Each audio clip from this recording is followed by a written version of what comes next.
వాక్యం వానవలె కురియును, సత్యం పూవలె వికసించును.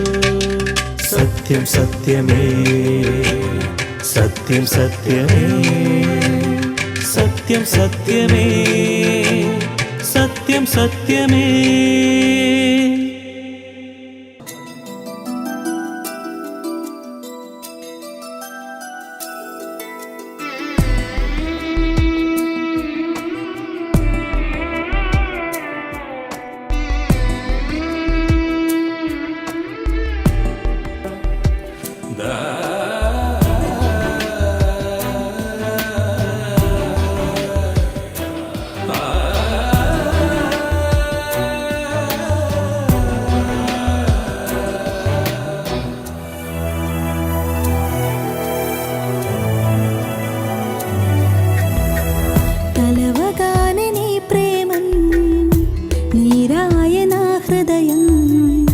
ఎంతటి ప్రేమ నీది యేసయ్యా, కలవగానే నీ ప్రేమన్ నీరాయన హృదయం.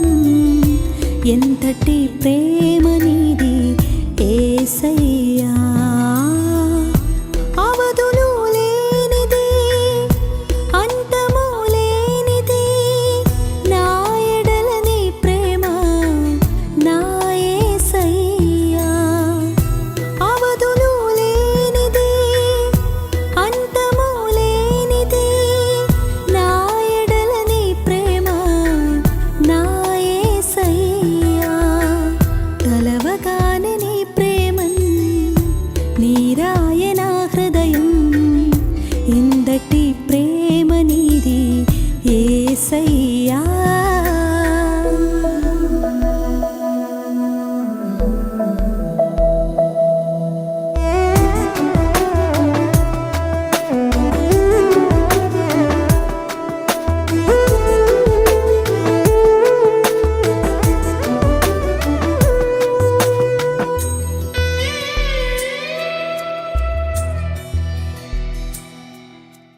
సత్యం సత్యమే అనే ఈ కార్యక్రమానికి స్వాగతం.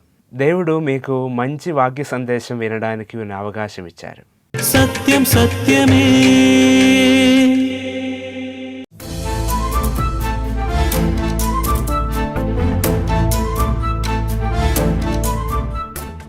Praise the lord. దేవునికి స్తోత్రం.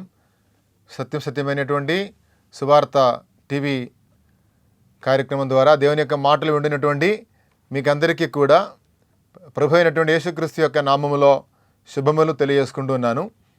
ఈ యొక్క కార్యక్రమాన్ని మీరు తరచుగా చూస్తూ ఉన్నారని, ఈ కార్యక్రమం ద్వారా దేవుని యొక్క మాటలు వింటూ దీవించబడుతున్నారని ఆశిస్తూ ఉంటున్నాం. దేవుడు మిమ్మల్ని దీవించును గాక.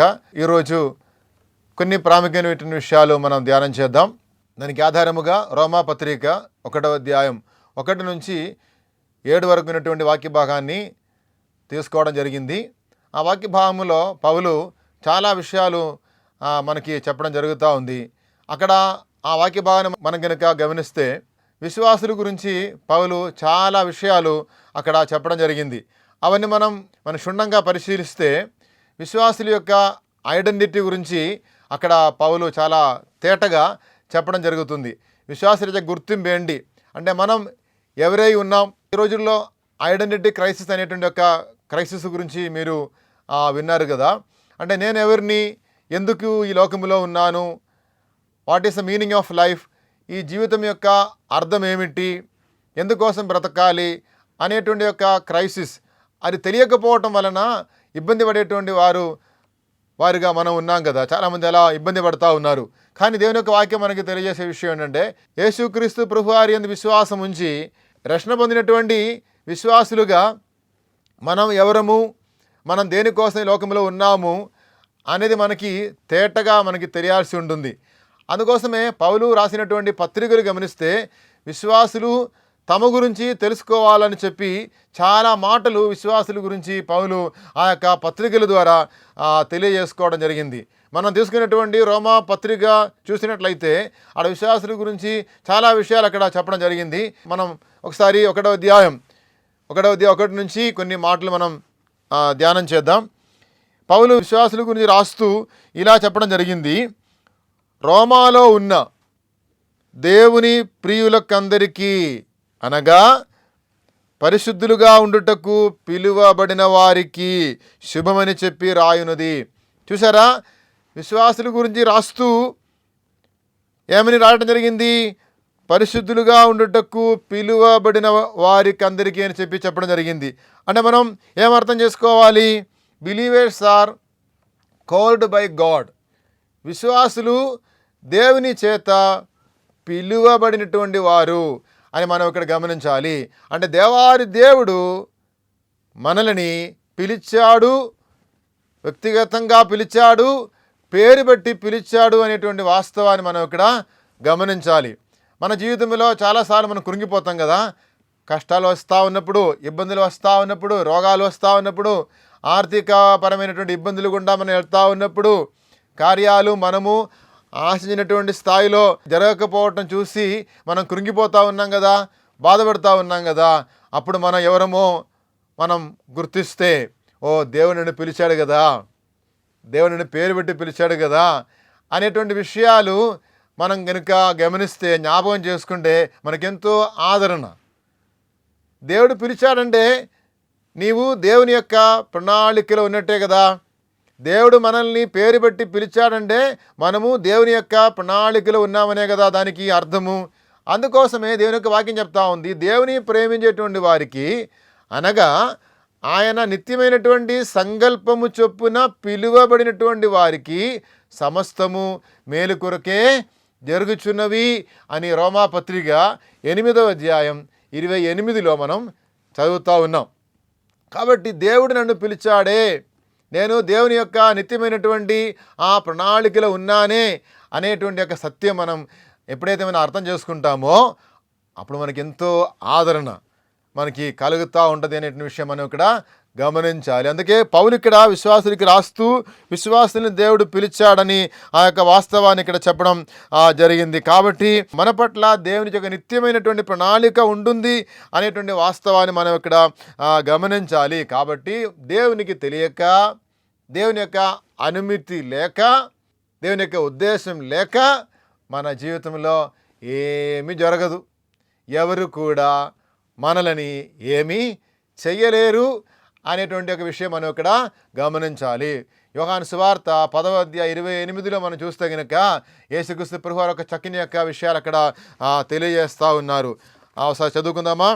యోహాను సువార్త 10వ అధ్యాయం 28లో మనం చూస్తే కనుక, నేను వాటికి నిత్య జీవము ఇచ్చుచున్నాను గనుక అవి ఎన్నటికి నశింపవు.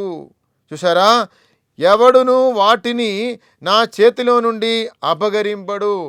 అంటే విశ్వాసుల గురించి మాట్లాడుతూ వారిని యొక్క గొర్రెలతో పోల్చుకుంటూ, నా గొర్రెలు అని చెప్పి గొర్రెలతో పోల్చుకుంటూ విశ్వాసుల గురించి, తన యందు విశ్వాసం ఉంచినటువంటి ఆ వారి గురించి ఇక్కడ యేసుక్రీస్తు ప్రభువారు మాట్లాడుతూ వారి గురించి ఏమని తెలియజేస్తూ ఉన్నారు? ఎవడును వాటిని, ఆ గొర్రెలని, నా గొర్రెలని, నా యందు నమ్మిక ఉంచినటువంటి వారిని నా చేతిలో నుండి ఎవరు కూడా అపహరింపరు అని చెప్పడం జరిగింది. తర్వాత 29లో ఏముంది? వాటిని నాకు ఇచ్చినటువంటి తండ్రి అందరికంటే గొప్పవాడు గనుక నా తండ్రి చేతిలో నుండి ఎవడును వాటిని అపహరింపలేడు. అంటే అర్థం ఏంటి? విశ్వాసులు యేసుక్రీస్తు ప్రభువారి యందు విశ్వాసం ఉంచి రక్షణ పొందినటువంటి వారందరూ కూడా యేసుక్రీస్తు ప్రభువారి చేతిలో ఉన్నారు, తండ్రి చేతిలో ఉన్నారు, పరిశుద్ధాత్ముని కలిగి ఉన్నారు. గొప్ప ధన్యత కాదా? కాబట్టి దేవుని చేత పిలువబడినటువంటి వారి యొక్క ధన్యత, వాళ్ళ యొక్క స్థితి ఎంత గొప్పదో అనేది మన యొక్క వాక్యాలన్నింటిని బట్టి మనం ఇక్కడ అర్థం చేసుకోవాల్సి ఉంటుంది. కాబట్టి దేవుడు ఆ నిత్య ప్రణాళిక చొప్పున జగత్తు పునాది వేయుడక మునిపే యేసుక్రీస్తునందు ఏర్పరచుకుని నన్ను నిన్ను సువార్త ద్వారా వ్యక్తిగతంగా పిలవటం జరిగింది. కాబట్టి మన మొట్టమొదటిగా మన ఐడెంటిటీ గురించి ఏమైనా అర్థం చేసుకోవాలంటే తెలుసా, మనం దేవుని చేత పిలువబడినటువంటి వారము. సువార్తలు మనం చదువుతున్నాం కదా. లూకా సువార్త 19వ అధ్యాయంలో జక్కయ్య యేసుక్రీస్తు ప్రభువారిని చూడడానికి ఎంతో ఆశపడి ఆ మేడి చెట్టకి కూర్చున్నప్పుడు యేసుక్రీస్తు ప్రభువారు ఆ చోటకి వచ్చి జక్కయ్యా దిగిరా అని చెప్పి జక్కయ్యని పేరు పెట్టి పిలిచినటువంటి సంఘటన మనం అక్కడ చూస్తూ ఉన్నాం కదా. కాబట్టి నన్ను నిన్ను కూడా సువార్త ద్వారా వ్యక్తిగతంగా దేవుడు పిలిచాడు కదా అనేటువంటి విషయం మనం ఇక్కడ గమనించాలి. ఆ దేవారి దేవుడు నిన్ను ప్రేమిస్తూ ఉన్నాడు, నిన్ను పిలుస్తూ ఉన్నాడు. ప్రయాసపడి భారము మోసుకొనిచున్న సమస్త జనులారా నా యొద్దకు రండి, నేను నీకు విశ్రాంతి ఇస్తాను. మనకి విశ్రాంతి ఇవ్వటానికి, మనల్ని కాపాడటానికి, ఆ రాబోయేటువంటి నిత్య నరకం నుండి, ఆ అగ్నిగుండం అండి, అక్కడ పురుగు చావదు, అగ్ని ఆరదు, అటువంటి ఘోరమైనటువంటి ప్రమాదం ప్రతి మనిషి ముందు పొంచి ఉన్నది. ఆ ప్రమాదంలో నుండి తప్పించడానికి నా యొద్దకు రండి, ప్రయాసపడి భారము మోసుకొని సమస్త జనులారా, పాపభారం, ఆ శాపభారం మోసుకొని ఆ నిత్య నాశనం వైపు వెళ్తున్నటువంటి నా ప్రియులారా నా యొద్దకు రండి అని చెప్పి యేసుక్రీస్తు ప్రభు వారు పిలుస్తూ ఉన్నారు. ఆ పిలుపు అందుకొని ఎవరైతే యేసుక్రీస్తు ప్రభు వారి దగ్గరికి వచ్చి పాపాలు ఒప్పుకొని ఆ ప్రభువుని హృదయంలోకి ఆహ్వానిస్తారో వారికి నిత్య రక్షణ ఇవ్వటానికి దేవారి దేవుడు యేసుక్రీస్తు ప్రభువారు సిద్ధంగా ఉన్నారు. నీకు పాప క్షమాపణ ఇచ్చి నిన్ను కాపాడటానికి, నిత్య నరకం నుండి, ఆ దేవుని యొక్క ఉగ్రత నుండి, శాపం నుండి, పాపము వలన ఏదైతే మనం కొని తెచ్చుకున్నామో సమస్తమైనటువంటి అన్ని పర్యవసానాల నుంచి, ఆ శిక్ష నుంచి తప్పించడానికి దేవారి దేవుడు సిద్ధంగా ఉన్నాడు. కాబట్టి నేను మీకు చేసేటువంటి మనవి ఏంటంటే, నీవు కనుక యేసుక్రీస్తు ప్రభువారి దగ్గరికి వ్యక్తిగతంగా ఇంకా రాకపోతే ఈరోజే ఆ ప్రభు దగ్గరికి వచ్చి ప్రభుని హృదయంలోకి ఆహ్వానించవలసిందిగా ప్రేమతో మీకు మనవి చేస్తూ ఉన్నాను. ఆయన నిన్ను పిలుచుచున్నాడు, వ్యక్తిగతంగా పిలుచుచున్నాడు. నా యొద్దకు రండి, నేను నీకు విశ్రాంతి ఇస్తానని చెప్పి ఆయన నిన్ను పిలుస్తూ ఉన్నప్పుడు ఆయన మాట విని ఆ పిలుపు అందుకొని ఆయన దగ్గరికి వచ్చి ఆ ప్రభువుని అంగీకరించి నీ జీవితాన్ని ఆయనకి అప్పచెప్పడానికి సిద్ధంగా ఉన్నావా? అలా అయినట్లయితే ఇప్పుడే ఇక్కడే ఈ మాటలు వింటున్నప్పుడే ఆ ప్రభు దగ్గరికి వచ్చి, ప్రభువా నాకు నువ్వు కావాలయ్యా, అయ్యా నిన్ను పిలుస్తున్నావు కదా, నన్ను నువ్వు ప్రేమించావు కదా, నా కోసం ప్రాణం పెట్టావు కదా, అయ్యా నాకు నీవు కావాలి, నా హృదయాన్ని నీ కోసం నేను తెరుస్తున్నానయ్యా, రండయ్యా నన్ను కాపాడండి, నాకు సహాయం చేయండి అని చెప్పి ఆ ప్రభువుకి మొరపెట్టవలసిందిగా ప్రేమతో నేను మీకు మనవి చేస్తూ ఉన్నాం. కాబట్టి విశ్వాసుల యొక్క ఐడెంటిటీ గురించి మనం నేర్చుకుంటున్నాం కదా. మొట్టమొదటిగా విశ్వాసులు యేసుక్రీస్తు నందు విశ్వాసము పొందినటువంటి వారందరూ దేవుని చేత పిలువబడినటువంటి వారు. రెండవదిగా వారి గురించి ఇక్కడ చెప్పిన విషయం ఏంటంటే, చూడండి, దేవుని ప్రియులందరికీ, దేవుని ప్రియులట ఎవరైతే సువార్త నమ్ముకున్నారో, ఆ పిలుపు అందుకొని ఎవరైతే యేసుక్రీస్తు ప్రభువారి దగ్గరికి వచ్చినారో వారందరూ దేవుని చేత ప్రేమించబడినటువంటి వారు. Believers are loved by God, believers are loved by God, దేవుని చేత ప్రేమించబడినటువంటి వారే. అంటే మనం ఏ అర్థం చేసుకోవాలి? దేవుడు మనలని ప్రేమిస్తూ ఉన్నాడు, ఆయన ప్రేమామయుడండి. దేవుడు లోకమును ఎంతో ప్రేమించును కాగా తన అద్వితీయ కుమారునిగా పుట్టిన వారిని విశ్వాసం నుంచి ప్రతి వాడును నశింపక నిత్య జీవం పొందినట్లు ఆయనను అనుగ్రహించును. దేవుడు మనల్ని ప్రేమించాడు కాబట్టి మన రక్షణ కోసం, మన నిత్య కాలం క్షేమంగా ఉండాలని కోరుకొని తన ప్రియ కుమారుణ్ణి మన కోసం అప్పగించడానికి ఆ దేవుడు వెనకాడలేదండి. దేవుడు మనల్ని ప్రేమించాడు. ఆ ప్రేమని ఆ శిలువ మరణం ద్వారా దేవారి దేవుడు బయలుపరచున్నాడు. శిలువ దేవుని ప్రేమకి నిదర్శనం. రోమాపత్రిక 5వ అధ్యాయం 8వ వచనం నేను మీకు చదివి వినిపిస్తాను. దేవుని యొక్క ప్రేమ గురించి చక్కగా పౌలు చెప్పడం జరిగింది.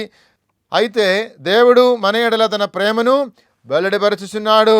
ఎట్లనగా మనం ఇంకనూ పాపులమై ఉండగానే క్రీస్తు మన కొరకు చనిపోయెను. చూసారా, మనం ఇంకనూ పాపులమై ఉండగానే క్రీస్తు మన కొరకు చనిపోయిను అని చెప్పి దేవుని యొక్క వాక్యం మనకు తెలియజేస్తూ ఉంది. ఆ శిలువ దేవుని యొక్క ప్రేమకి నిదర్శనం అండి. ఇంతగా నిన్ను ప్రేమిస్తూ ఉన్నాను, నీకోసం ప్రాణం పెడుతున్నాను, నా దగ్గరికి వస్తావా, నా ప్రేమ పొందుకుంటావా అని దేవారి దేవుడు నిన్ను పిలుస్తూ ఉన్నాడు. కాబట్టి బాధలో ఉన్నప్పుడు ఎవరు లేరు కదా నాకు, నన్ను ఎవరు పట్టించుకోవట్లేదు, నన్ను ఎవరు ప్రేమించట్లేదు కదా అని చెప్పి నీ బాధపడుతున్నావా? కానీ ఈ సృష్టి అంతటినీ కలుగు చేసినటువంటి దేవాది దేవుడు, ఈ సృష్టి అంతటినీ పరిపాలిస్తున్నటువంటి గొప్ప రాజు అయినటువంటి దేవాది దేవుడు నిన్ను ప్రేమిస్తూ ఉన్నాడు. నీకోసం ఈ లోకానికి మానవుడిగా వచ్చినాడు. నీకోసం ఈ లోకానికి మానవుడిగా వచ్చి రావటం మాత్రం కాదు, నీ పాపాన్ని, నీ శాపాన్ని, నీ భారాన్ని తనపై వేసుకొని నీ స్థానంలో ఆ శిక్ష అంతా అనుభవించి ఘోరాది ఘోరంగా చనిపోయి నీవేదైతే పాపం చేసి ఏదైతే కష్టాలు ఇబ్బందులని కొని తెచ్చుకున్నావో వాటన్నిటికీ పరిష్కారం చూపించడానికి నీ స్థానంలో మరణించి పాపానికి ప్రాయశ్చిత్తం చేసి నీ ఎడలో ఉన్నటువంటి ప్రేమని చాలా తేటగా బయలుపరిచినటువంటి ఆ యేసుక్రీస్తు ప్రభువు దగ్గరికి వచ్చి ఆ ప్రభువుని నమ్మడానికి నువ్వు సిద్ధంగా ఉన్నావా? ఆ ప్రభువుని హృదయంలోకి ఆహ్వానించి నీ జీవితాన్ని ఆ ప్రభువుకి అప్పగించడానికి సిద్ధంగా ఉన్నావా? ఆ పాప జీవితాన్ని, రోత జీవితాన్ని విడిచిపెట్టి, ఆ చెడు సహవాసాన్ని, ఆ వ్యసనాన్ని అవన్నీ విడిచిపెట్టి మారు మనసు పొంది ప్రభు దగ్గరికి వచ్చి ఆ ప్రభు చేతిలో నీ జీవితాన్ని పెట్టడానికి నీవు కనుక సిద్ధంగా ఉంటే ఆయన నిన్ను ప్రేమతో పిలుస్తూ ఉన్నాడు. ఆ దగ్గరికి వస్తావా? పాపాలు ఒప్పుకుంటావా? పాపము నిన్ను నాశనం వైపు తీసుకెళ్తుంది, సమాధానం లేకుండా చేస్తుంది, నెమ్మది లేకుండా చేస్తుంది. అంతకంటే ఘోరం ఏంటంటే చివరిగా నిన్ను నిత్య నరకంలోకి పాపం తీసుకెళ్తుంది. అక్కడ అగ్నిగుండం, పురుగు చావదు, అగ్ని ఆరదు. అది ఘోరమైన ప్రదేశం. ఆ ప్రదేశంలోకి నీ వెళ్లకుండా తప్పించబడాలంటే ఆ యేసుక్రీస్తు ప్రభువు దగ్గరికి రావాల్సిందే. ఆయనకు తాను కార్చి నీ పాపాలను కడిగివేయటానికి ఆయన సిద్ధంగా ఉన్నారు. ఈ వాక్యం వింటున్నప్పుడు నీవేదైతే సమస్య గుండా వెళ్తున్నావో, బాధపడుతున్నావా, సమస్యల్లో ఉన్నావా, కృంగిపోతున్నావా, వాటన్నిటికీ కారణం ఏంటో తెలుసా? పాపమే. పాపాన్ని విడిచిపెట్టాలి, మారు మనసు పొందాలి, ప్రభుని హృదయంలోకి ఆహ్వానించాలి. ఆయన నిన్ను ప్రేమిస్తూ ఉన్నాడు. కాబట్టి దేవుని యొక్క వాక్యం మనకి చెప్పేటువంటి విషయం ఏంటంటే దేవుడు ప్రేమామూర్తి, ప్రేమామయుడు. దేవుని యొక్క ప్రేమ శాశ్వతమైనది. కాబట్టి అటువంటి ప్రేమతో ఆయన నిన్ను ప్రేమిస్తూ ఉన్నాడు. కాబట్టి ఆ ప్రేమని పొందుకోవాల్సిందిగా ప్రేమపూర్వకముగా మీకు మనవి చేస్తూ ఉన్నాను. కాబట్టి యేసుక్రీస్తు ప్రభు వారి యందు విశ్వాసం ఉంచినటువంటి వారందరూ ఎవరు? దేవుని చేత ప్రేమించబడినటువంటి వారు. మూడవదిగా మనం కనుక ఈ యొక్క వాక్య భాగంలో చూస్తే విశ్వాసుల గురించి ఇక్కడ చెప్పిన విషయం ఏంటంటే దేవుని ప్రియులందరికీ అనగా పరిశుద్ధులుగా ఉండుటకు పిలువబడినటువంటి వారికి అందరికీ శుభమని చెప్పి రాయునుది. విశ్వాసుల గురించి మూడవదిగా వారి యొక్క ఐడెంటిటీ ఏంటి, వారి గుర్తింపు ఏంటి అని చెప్పేటప్పుడు వాళ్ళు ఒక మాట వాడారు. ఆ మాట ఏంటంటే పరిశుద్ధులు. విశ్వాసులు ఎవరు? పరిశుద్ధులండి. విశ్వాసులు believers are separated from this world. ఈ లోకములో నుంచి విశ్వాసులు ప్రత్యేకపరచబడినారు, వేరు చేయబడినారు. దేవుడి లోకములో నుంచి నిన్ను ప్రేమించి పిలిచి వేరు చేసినాడు. ఎవరైతే సువార్తను నమ్ముకున్నారో, ఎవరైతే తమ జీవితాన్ని ప్రభువుకి అప్పగించినారో వారి జీవితాన్ని ప్రభు వారి లోకంలో నుంచి వేరుపరిచి ప్రత్యేకపరిచి తన కోసం ఈ లోకంలో ఉంచినాడు అనేటువంటి మాట మనం ఇక్కడ చదువుతూ ఉన్నాం. అందుకోసమే విశ్వాసుల గురించి పరిశుద్ధులు అని చెప్పడం జరిగింది. We are saints. కాబట్టి మన బాధ్యత ఏంటంటే పరిశుద్ధులని మన గురించి చెప్పడం జరిగింది. కాబట్టి మన బాధ్యత ఏంటంటే మనం పరిశుద్ధంగా ఉండాలి, పరిశుద్ధంగా ఉండాలి. 2 కొరింథీ 6వ అధ్యాయం 17 మనం చదివినట్లయితే చాలా ప్రాముఖ్యమైనటువంటి మాటలు మనం అక్కడ చూస్తూ ఉన్నాం. 2 కొరింథీ 6వ అధ్యాయం 17 ఏంటంటే, కావున మీరు వారి మధ్య నుండి బయలువెడలి ప్రత్యేకముగా ఉండుడి, అపవిత్రమైన దానిని ముట్టకుడని ప్రభువు చెప్పుచున్నాడు. కావున అంటే దేవుడు నిన్ను ప్రేమించాడు కదా, దేవుడు నిన్ను పిలిచాడు కదా, కాబట్టి ఈ లోకములో నుంచి ప్రత్యేకపరిచాడు కదా దేవుడు నిన్ను. కాబట్టి నువ్వేం చేయాలి? వారి మధ్య నుండి బయలు వెడలి ప్రత్యేకముగా ఉండుడి, అపవిత్రమైన దానిని ముట్టకూడదు. కాబట్టి ప్రత్యేకముగా ఉండటానికి ఈ లోకములో దేవుని కోసం, ఆయన మహిమ కోసం ప్రత్యేకమైనటువంటి జీవితం, పరిశుద్ధంగా ఉండటానికి మనం పిలువబడ్డాం. ఆ విషయం మనం ఇక్కడ గమనించాలి. కాబట్టి హోలీనెస్, దేవుడు నాలో నుండి నీలో నుండి దేవుడు ఏం కోరుకుంటున్నాడు తెలుసా? పవిత్రత, పరిశుద్ధత. కాబట్టి మనం పరిశుద్ధంగా ఉండాలి. పాపమే కదా నిన్ను దేవుని నుండి దూరం చేసినది. అపవిత్రతే కదా దేవునికి ఆశీర్వాదం మనకు అందకుండా చేసేది. మన అపవిత్రతే కదా మన ప్రార్థనలు దేవుని సన్నిధికి చేరనీయకుండా చేసినవి మన అపరాధాలే కదా, మన అతిక్రమాలే కదా, మన పాపాలే కదా. కాబట్టి పాపానికి మనం దూరంగా ఉండాలి. పాపానికి దూరంగా ఉండి దేవునికి దగ్గరగా, ఈ లోకానికి దూరంగా ఉండి దేవుని చిత్తానికి దగ్గరగా జీవించడానికి మనం పిలువబడ్డాం. అదే మన గుర్తింపు. What is our identity? We are saints. We are saints. యేసుక్రీస్తు ప్రభు వారి యొక్క రక్తములో కడగబడినటువంటి పరిశుద్ధులం మనం. అది మన గుర్తింపు, అది మన ఐడెంటిటీ. అది మనకి తెలిస్తే ఈ లోకములో మనం ఎలా జీవించాలి, ఎలా జీవిస్తాం? మనం అవిశ్వాసుల్లాగా, లోకస్తుల్లాగా లోకాన్ని ప్రేమిస్తూ లోకాశలు, నేత్రాశలు, శరీరాశలు వాటి వెంట తిరుగుతూ మనం జీవించాం కదా. అవన్నీ వదులుకోవాలి, పాపాన్ని విడిచిపెట్టాలి. ఎందుకోసం అంటే పాపం దేవుని యొక్క ఉగ్రతని మన మీదకి తీసుకువస్తుంది. పాపము దేవుని యొక్క ఆశీర్వాదం లేకుండా చేస్తుంది. చివరిగా పాపం మనల్ని నిత్య నరకములోకి తీసుకెళ్తుంది, సమాధానం లేకుండా చేస్తుంది. కాబట్టి మనం పాపాన్ని విడిచిపెట్టాలని దేవుని యొక్క వాక్యం మనకి తెలియజేస్తా ఉంది. విశ్వాసులుగా మన బాధ్యత ఏంటంటే మన గుర్తింపు ఏంటో తెలుసుకొని పాపం చేయకుండా పరిశుద్ధంగా ప్రత్యేకముగా ఈ లోకములో మనం జీవించాలి. కాబట్టి విశ్వాసుల యొక్క గుర్తింపు గురించి రోమాపత్రిక 1వ అధ్యాయం 1 నుంచి 7 వరకు వాక్య భాగంలో మనం 3 అంశాలు ఇక్కడ ధ్యానం చేస్తున్నాం. ఒకటి ఏంటంటే believers are called by God. విశ్వాసుల్ని దేవుడు పిలిచాడు. విశ్వాసులందరూ కూడా దేవుని చేత ప్రత్యేకముగా వ్యక్తిగతంగా పిలువబడినటువంటి వారే. రెండవదిగా believers are loved by God. They are beloved of God. విశ్వాసులు దేవుని చేత ప్రేమించబడినారు. దేవుడు విశ్వాసుల్ని ప్రేమించాడు, శాశ్వతమైనటువంటి ప్రేమతో ప్రేమించాడు. మూడవదిగా మనం నేర్చుకున్నాం విశ్వాసుల యొక్క గుర్తింపు గురించి. బిలీవర్స్ ఆర్ సెయింట్స్ అంటే believers are separated from this world. ఈ లోకంలో నుండి విశ్వాసుల్ని దేవుడు వేరుగా ఉంచాడు. అది మన ఐడెంటిటీ. కాబట్టి దానికి తగినట్టుగా ఈ లోకములో మనం ఉండాల్సినటువంటి బాధ్యత విశ్వాసులుగా మన మీద ఉంటుందని అనే విషయాన్ని ఈ యొక్క వాక్య భాగాన్ని బట్టి నేను మీకు గుర్తు చేస్తూ ఉంటున్నాను. దేవుడు దీవించునుగాక. కాబట్టి దేవుడు మనల్ని పిలిచాడు కదా, ఆయన మనల్ని ప్రేమించాడు కదా, ఆయన మనల్ని ప్రత్యేకపరిచినాడు కదా. ఇవన్నీ యేసుక్రీస్తునందు దేవుడు మన జీవితంలో జరిగించినటువంటి రక్షణ అద్భుత కార్యం. ఆ రక్షణ ద్వారా ఆయన మనల్ని పిలిచాడు, ఆయన ప్రేమించాడు, ఆయన ప్రత్యేకపరిచినాడు కదా. అవన్నీ జ్ఞాపకం చేసుకొని ఈ లోకము నమ్మకంగా సాక్షులుగా ఆయన కోసం నమ్మకంగా జీవిస్తాం.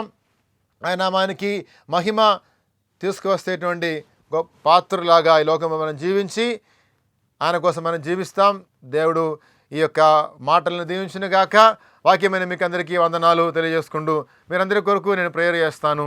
ఒకవేళ నీ బాధలు ఉన్నావేమో, కష్టాలు ఉన్నావేమో, ఇబ్బందులు ఉన్నావేమో, ఆయన వైపు చూడండి. ఆయన నిన్ను పిలిచాడు కదా, ప్రేమించాడు కదా, ప్రాణం పెట్టాడు కదా. ఆయనకి నీ గురించి ఒక గొప్ప ప్రణాళిక ఉంటుంది కదా. కాబట్టి అవన్నీ అర్థం చేసుకొని బాధపడకుండా ఆయనకి మొరపెడుతూ ఆయన మీద ఆధారపడి ఈ లోకంలో జీవించవలసిందిగా మనవి చేస్తూ ఈ మాటలను ముగిస్తూ ఉన్నాను. ప్రార్థన చేసుకుందాం. ప్రార్థన అందరం కూడా ప్రార్థనలు ఏకీభవించండి. ప్రేమ కలిగిన ప్రియ పరలోకపు తండ్రి, ఇచ్చిన ఈ మంచి సమయాన్ని బట్టి మీకు వందనాలు చెల్లించుకుంటూ ఉన్నాం. అయ్యా, మీరు మాతో మాట్లాడినారు. మీరు చెప్పిన ప్రతి మాటని బట్టి మీకు వందనాలు చెల్లించుకుంటూ ఉన్నాం. అయ్యా, మీరు మమ్మల్ని ప్రేమించారు కదా. అయ్యా, యేసయ్యా, మీరు మా కోసం ప్రాణం పెట్టారు కదా. వ్యక్తిగతంగా పేరు పెట్టి పిలిచారు కదా. అయ్యా, మమ్మల్ని పరిశుద్ధులుగా ఉండటానికి పిలిచారు కదా.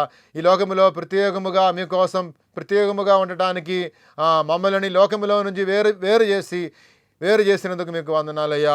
కాబట్టి మా పిలుపుకి తగినట్టుగా ఈ లోకంలో జీవించి మీ నామానికి మహిమ తెచ్చేటువంటి పాత్రలాగా ఉండినట్లుగా అయ్యా మాకు సహాయం చేయండి. ఈరోజు వాక్యమైన ప్రతి ఒక్కరిని దీవించండి.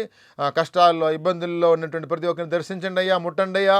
కష్టాల్లో, ఆర్థిక ఇబ్బందుల్లో, అప్పులు, బాధలను వారందరినీ విడిపించమని ప్రార్థన చేస్తూ అయ్యా వారి యొక్క ఐడెంటిటీ ఏంటి, క్రీస్తునందు వారి యొక్క గుర్తింపు ఏంటో తెలుసుకొని దానికి తగినట్టుగా ఈ లోకంలో జీవించినట్లుగా అట్టి కృప అయ్యా దయచేయమని, ఎవరు కృంగిపోకూడదయ్యా, అట్టి కృప దయచేయమని ప్రార్థన చేస్తూ ఇచ్చిన మంచి సమయాన్ని బట్టి మీకే వందనాలు చెల్లించుకుంటూ ఈ స్తుతి ఆరాధన ప్రార్థన యేసుక్రీస్తు ప్రభు వారి యొక్క నామము పేరట అడిగి వేడుకుంటున్నాము ప్రియ పరలోకపు తండ్రి.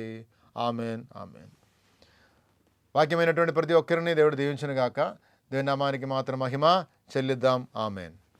సంతోషముతో దేవుని వాక్యం విన్న మిమ్మల్ని ఖచ్చితంగా దేవుడు దీవిస్తారు. మీరు సంతోషంగా ఉండాలి, దీవెన పొంది జీవించాలి. ఇవన్నీ దేవుడు మీ గురించి చాలా కోరుతున్నారు. ముఖ్యంగా మీరు చాలా ప్రత్యేకమైన ఒక దీవెన పొందాలి అనే విషయం దేవుడు కోరుకుంటున్నారు. ఏంటంటే మీరు విని ఉన్నారు కదా, యేసుక్రీస్తు ద్వారా దేవుడిస్తున్న రక్షణ గురించి. యేసుక్రీస్తు ద్వారా దేవుడు మిమ్మల్ని రక్షించడానికి కోరుకుంటున్నారు. ఏ రక్షణ? పాప శిక్ష అయిన నిత్యమైన నరకం నుంచి ఉన్న రక్షణ. మనిషి పాపం చేయటం ద్వారా కదా నిత్యమైన నరకంలోకి వెళ్ళిపోవాల్సినది. నరకం అనే కఠినమైన శిక్ష నుంచి యేసుక్రీస్తు ద్వారా మీకు రక్షణ దేవుడు ఇవ్వబోతున్నారు. దాని కొరకు మీరేం పని చేయాల్సిన అవసరం లేదు. మీ పాపాలు యేసుక్రీస్తు ముందు ఒప్పుకోవాలి, పశ్చాత్తాపంతో ఒప్పుకోవాలి. యేసుక్రీస్తు ప్రభువారు మీ సృష్టికర్త అయిన దేవుడుగా ఉన్నప్పుడు కూడా మిమ్మల్ని ప్రేమించి ఈ లోకానికి వచ్చారు. మీ పాపముల కోసం మీరు అనుభవించాల్సిన శిక్ష మొత్తం ఆ కలువరి శిలువ మీద మీకోసం, మీకు బదులుగా అనుభవించారు. శ్రమలు అనుభవించి మరణించిన యేసుక్రీస్తు ప్రభువారు మరణాన్ని ఓడించి 3వ రోజున తిరిగి లేచారు. ఈ విషయం మీరు నమ్ముకోవాలి. యేసుక్రీస్తు ప్రభువుని మీ రక్షకుడుగా, మీ దేవుడుగా మీరు అంగీకరిస్తే మీకు రక్షణ వస్తుంది. ఈ దీవెన మీరు పొందాలి. దాని ద్వారా ఉన్న సంతోషం మీరు జీవితకాలం అంతా అనుభవించాలి, నిత్య జీవితంలో కూడా అనుభవించాలి అనే విషయం దేవుడు కోరుకుంటున్నారు. కాబట్టి మీరు చేయాల్సినది ఇదే. మీ పాపాలు ఆయన ముందు చెప్పండి. ప్రభువా, నేనైతే పాపిని, నా పాపాల కోసం నేను అనుభవించాల్సిన శిక్ష ఆ కలువరి శిలువ మీద నా కోసం మీరు అనుభవించారు కదా. నన్ను ప్రేమించి నా కోసం మరణించిన నా రక్షకుడు, నా దేవుడు అని మీ గురించి నేను నమ్ముతున్నాను ప్రభు అని చెప్పండి. ఈ విధముగా మీ జీవితం సంతోషంతో నింపి ఉన్న జీవితంగా మారటం సాధ్యం. దేవుడు ఈ విధముగా మిమ్మల్ని దీవించును గాక. మీ విలువైన సలహాలు, ప్రార్థన అవసరతలు మాకు తెలియజేయండి. మా address agape gospel ministries, building number 3-168/80P, Vaishnavi Nagar, Suraram, Hyderabad. Pin 500055.